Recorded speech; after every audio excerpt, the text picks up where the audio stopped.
todo o nada, es decir, el fin de carrera vio que el cilindro llegaba o no lo vio.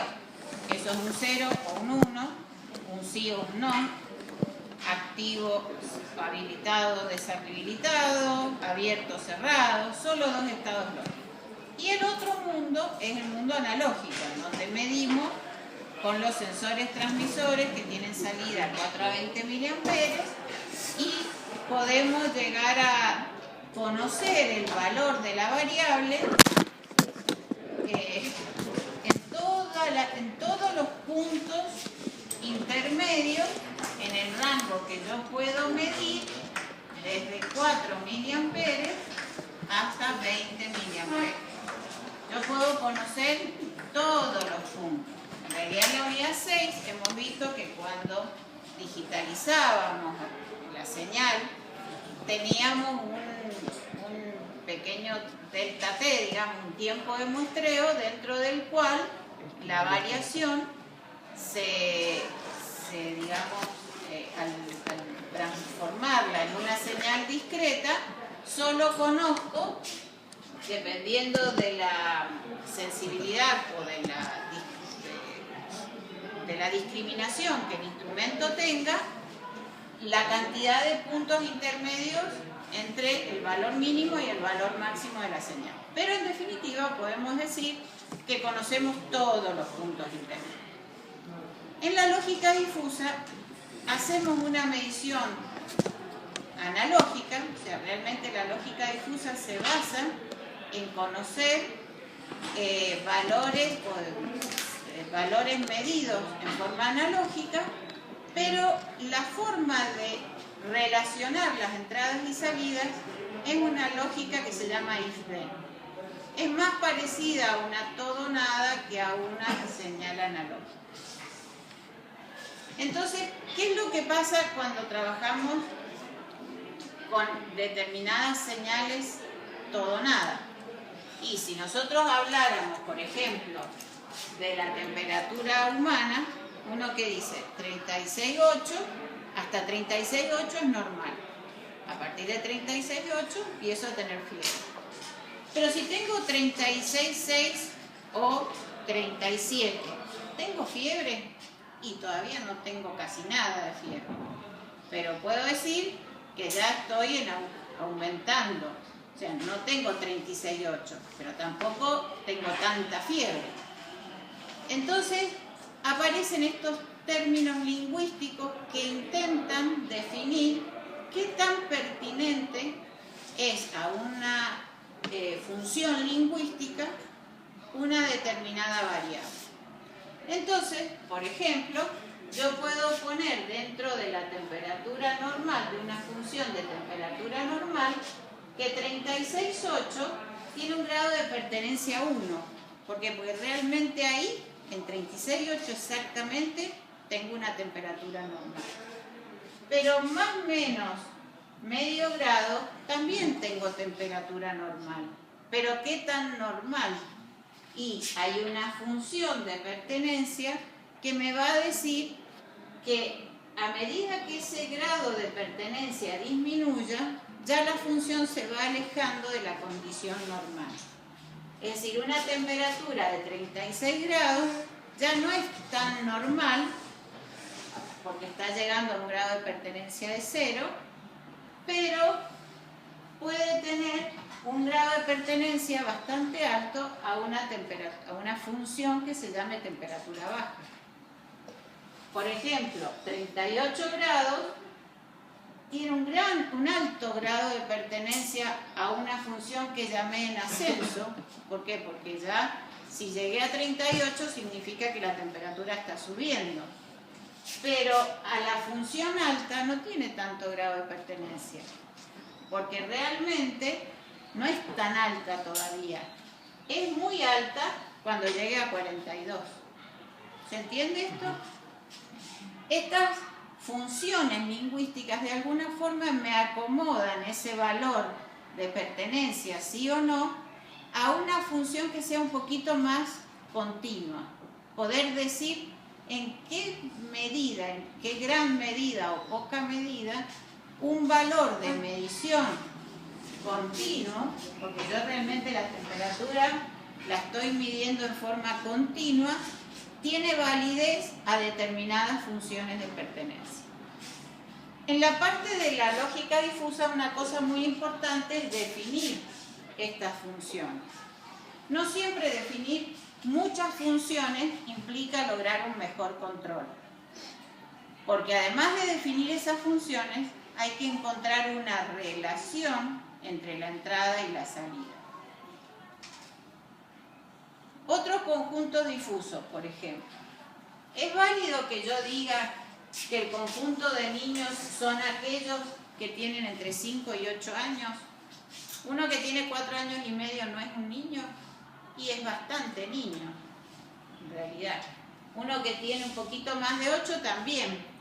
Entonces, aparecen, en vez de aparecer solo estas dos condiciones, un 0 con menos de 5 o con más de 8, y un 1 entre 5 y 8, yo podría definir acá una función difusa en los dos sentidos.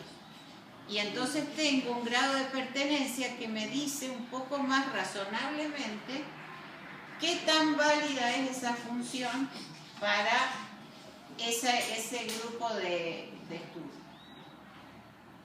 Ahora enseguida se los voy a mostrar esto con MATLAB, pero quiero ir al ejemplo que tiene el apunte. Esto sí está en el apunte. En este caso, el ejemplo habla de una grúa de puerto que acerca un bulto a través del carro, que se desplaza. El carro tiene una posición y una velocidad. Si yo le estoy para poder definir el estado del carro, tengo que decir dónde está parado y la velocidad para decirme si está yendo en un sentido o volviendo, si está quieto.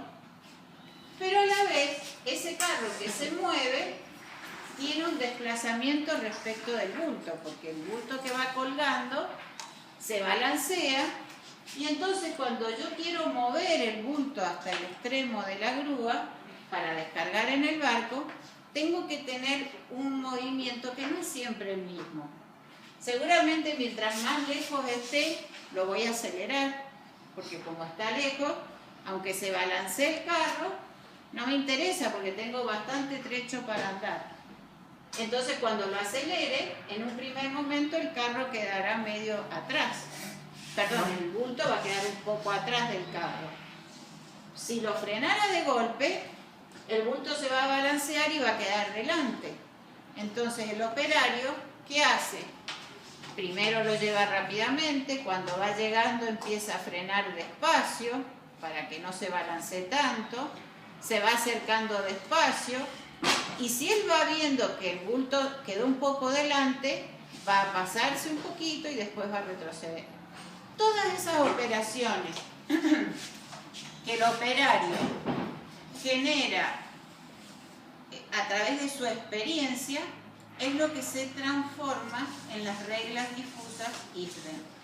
Si lo que nosotros hacemos en las reglas difusas es transferir la experiencia del operador. Por eso esta lógica requiere de un gran conocimiento del proceso. Entonces, por ejemplo, ¿cuáles serán las reglas? Si la distancia es lejos y el ángulo es 0, en este caso estamos comparando la distancia del carro respecto del lugar donde va a posicionar, y el ángulo es el ángulo que forma con la vertical el bulto respecto del carro. Entonces, si estoy lejos y el bulto todavía está perfectamente vertical, puedo ir acelerando con potencia media. Si la distancia está lejos y el ángulo es negativo, es decir, el bulto está un poco retrasado respecto del carro, puedo llevarlo a potencia máxima, porque total se va a balancear y va a volver a recuperar ángulo. Si la distancia es lejos y el ángulo es negativo grande, entonces la potencia es media. Todas esas cosas, todo eso está traduciendo lo que el operario hace. Entonces hay que lograr que el operario transfiera esa experiencia y la podamos expresar como reglas internas. Y lo que vamos a ver es que la lógica difusa es en definitiva un lazo realimentado también. ¿Por qué? Porque dentro de mi proceso, voy a medir variables. En este caso voy a medir distancia y ángulo. Voy a medir variables reales y continuas. Las voy a llevar a variables difusas. Las voy, como si dijera, las discretizo. Bueno, ahora las voy a llevar a variables o a funciones de pertenencia fusificadas. Esas variables llevadas a variables lingüísticas, con las reglas ISDEN, generan un conjunto difuso de salidas.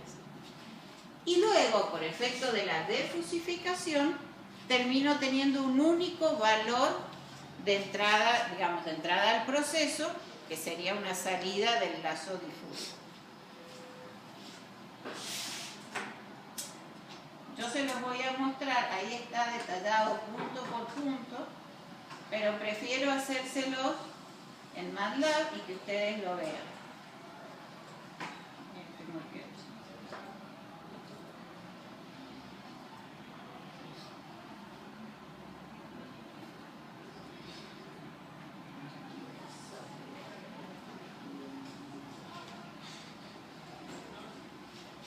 Así presenta MATLAB una lógica difusa. Entonces yo voy a abrir un programita que ya tengo armado. Primero vamos a ver este de temperatura de proceso, que quizás sea más sencillo.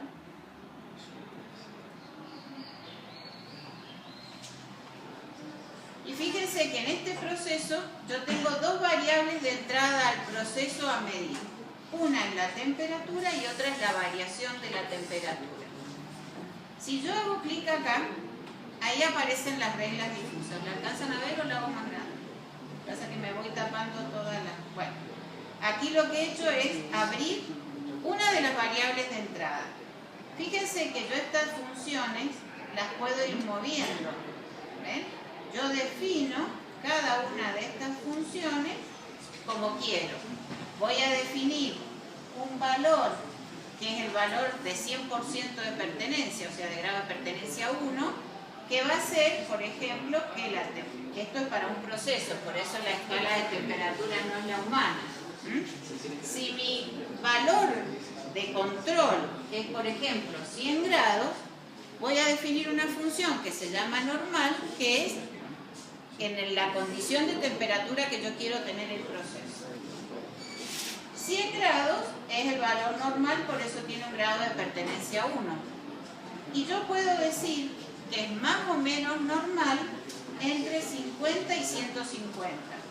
O puedo decir que es más o menos normal entre 70. Ya lo voy a correr un poco.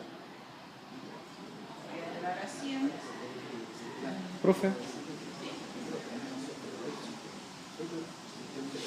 Para una temperatura no se produciría, digamos, dos denominaciones para esa temperatura, es decir, baja, normal, por ejemplo. Yo puedo definir entre medio más funciones. O sea, yo puedo definir todas las que quiera. Lo que pasa es que después tengo que ser capaz de discriminar en las reglas ISDEN condiciones distintas. Es decir, si yo no tengo mucho juego lingüístico para manejar después las variaciones de la salida, no tiene sentido hacer tantas reglas. Ni tampoco en general se logra optimizar tanto la respuesta generando más reglas. O sea, no siempre más reglas es mejor respuesta. Bueno, acá, con cada función, acá abajo, fíjense que yo despliego varias formas de gráfica. Trapezoidal, gaussiana. Yo puedo jugar con muchas formas de definir mi función de inferencia. Normalmente vamos a usar la triangular, digamos, o sea, con un valor máximo y una variación proporcional. Y bueno, yo puedo definir, en este caso, por ejemplo, 3 temperaturas. Puedo definir otra función que sea cómo varía la temperatura. sin variación en el 0, significa que se quedó en 100 y está en 100. Puedo decir que la temperatura va disminuyendo, sería un poco lo que la acción derivativa haría, ir mirando la tendencia de la variación de temperatura, que esté disminuyendo o que esté aumentando.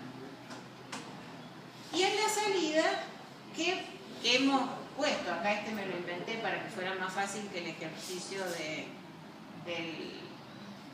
la grúa, que por ahí tiene más reglas. Puedo definir no mover la válvula cuando todo está bien, es decir, estoy en 100 grados y la temperatura no varía. ¿Cuál sería la lógica if then? Si ninguna de las dos está en condiciones de error, no mover la válvula.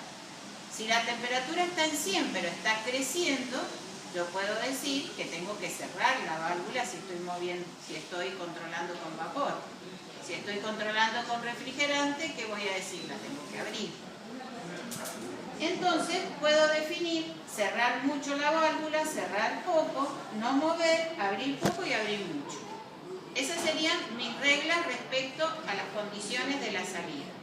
Si cuando nosotros habíamos planteado en nuestro proceso, tenemos la salida de la fusificación, que es en definitiva cómo muevo esta válvula, que es la entrada al proceso, y las variables que estoy censando, que son, por ejemplo, la temperatura a través de un sensor de temperatura y de alguna forma la variación de la temperatura. Entonces, después que hemos visto cómo definimos las dos variables de entrada y la variable de salida, cuando hago clic acá, ahí ven las reglas if then que hemos definido. Si la temperatura es baja y la variación es sin variación, es decir, no varía, entonces la válvula es abrir poco, por ejemplo. Si la temperatura es baja y está aumentando, es cerrar poco. ¿Cómo armo estas reglas if then? Es muy fácil.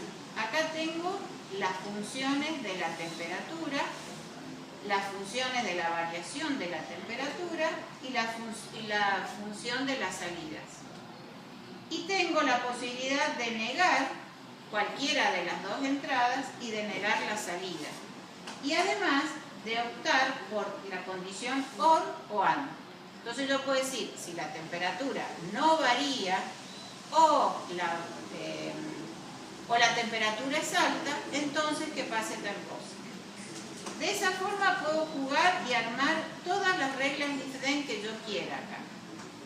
Y esto, ¿qué tiene de hermoso, digamos? Fíjense cuál es la función que relaciona la entrada a la salida. Totalmente alineal. Que es lo que no podía hacer ni con la lógica booleana pura, ni con el controlador PID. Yo acá puedo lograr, fíjense que en esta gráfica, yo puedo ver en este eje la temperatura como valor medido, la variación de la temperatura, y esto sería lo que voy abriendo la válvula. Y lo que yo voy abriendo la válvula es una función totalmente alineal.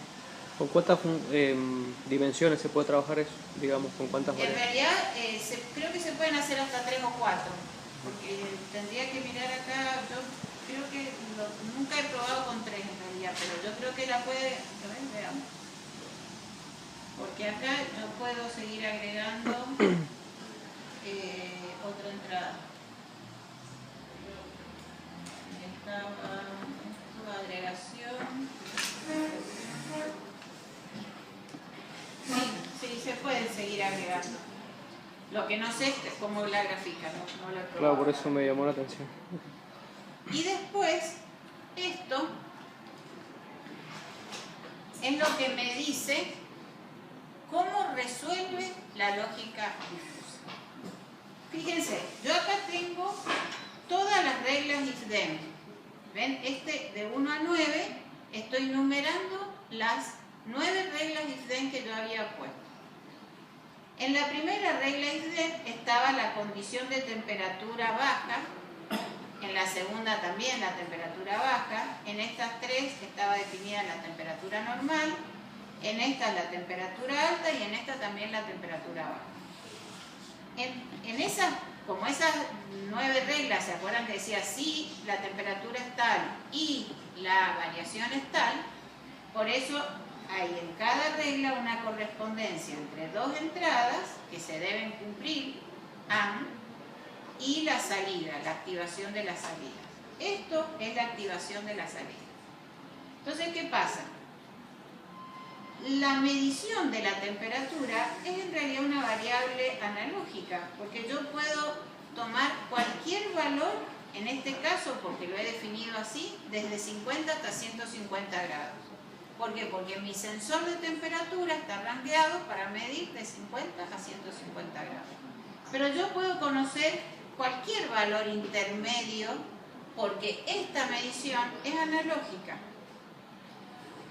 Pero dentro de las funciones if-then tienen a una determinada función un grado de pertenencia que va a variar entre 0 y 1. La variación de temperatura también puede ser una medición continua, porque lo puede resolver un microprocesador conociendo la diferencia entre 2 temperaturas sucesivas. O sea, eso es algo que yo puedo introducir a mi lógica perfectamente, porque midiendo la diferencia entre 2 temperaturas en un determinado tiempo de muestreo puedo conocer si la temperatura varía, si sube o si baja. Entonces, de acuerdo a que se cumplan las dos, ¿por qué se tienen que cumplir las dos acá? Porque yo he puesto la regla, si pasa esto y pasa esto otro, entonces, por eso se llaman reglas if-then, la salida es tal. Si yo hubiera puesto OR, con que una de las dos se cumple, ya activa la salida. En todos estos casos las reglas eran AND. Entonces fíjense, en este caso y en este caso se están cumpliendo las dos. Pero ¿cómo hago para decidir cómo eso impacta en la salida? Tiene el grado de pertenencia de la menor. ¿Por qué? Porque al menor error después va a tratar de dar la mayor salida. Entonces, esta regla va a tener el peso de la menor desviación. ¿Es una ponderación, bro? Hay una ponderación después al final, cuando de todas las reglas difusas digo cuál es la salida. En este caso lo que estoy diciendo es en qué medida la salida tiene en cuenta la variación de la temperatura o la variación de la temperatura. ¿Sí?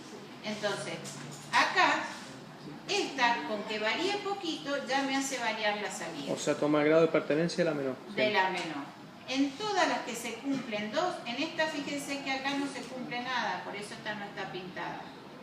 En estas dos se cumplen las dos y bueno, están más o menos parejas, no sé cuál será más grande o más chico.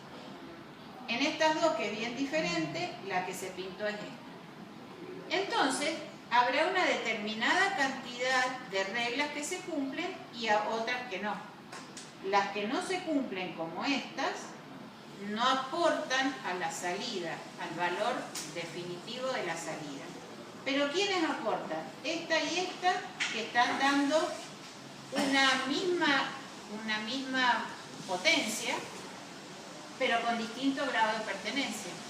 Ahí, ¿cuál de las dos tomo? La que tiene más grado de pertenencia. Es decir, de estas dos iguales que se cumplen, considero la que tiene mayor peso. Esta se cumple solo una vez, por eso suma solo ese pedacito. Y esta se